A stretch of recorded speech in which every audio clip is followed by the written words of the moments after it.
After about 7 days on the road, we finally arrived at our at least intermediate state. This is day 17 of doing a reel every single day as an entrepreneur and content creator. The last few days have been all about travel and being on the road. Now I find myself in an organizational day. And that's also what I want to talk about today.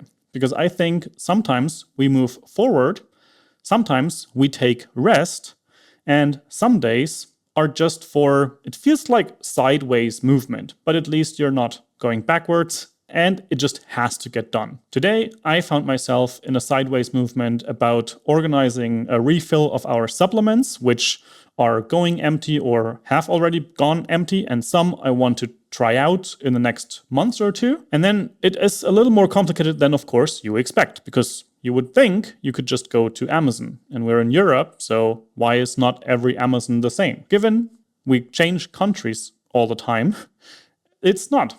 I found this out today because the magnesium supplement, for example, that we've been taking isn't available for purchase in Germany. That way I kind of had to do a lot of research checking for the delivery times if it still arrives before we move on from here. Then such an organizational day is also a day where hygiene might be something that you pick back up, because when you're on a road trip, of course you take a shower here and there, but I don't necessarily shave when I road trip. So that's also something that just is a sideways movement. I still think that this is really important to acknowledge that things are moving forward.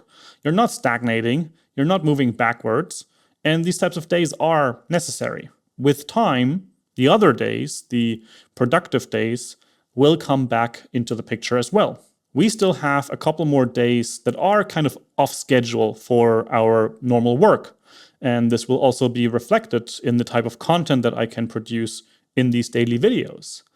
But I hope that this is a show of transparency, that even though I am entrepreneurial and I'm by no means in a position where everything is getting done for me, or I have a team of 50 people that is doing stuff for me. I don't even have someone to edit these videos. That's literally myself doing it. It's a reality of entrepreneurship when you are starting out or when you're not in a position where your business is just printing money already. And I hope to bring this on a continuous basis to stay in this kind of transparent mode, not just show the glamour and the benefits and all of that. And on the other hand, you could also say or argue that it is a benefit to be able to just do an organizational day on a given Monday that I chose, where no boss had any ruling over how I would spend that time. Maybe that's some stuff to think about, some transparency for you, and I will see you again tomorrow.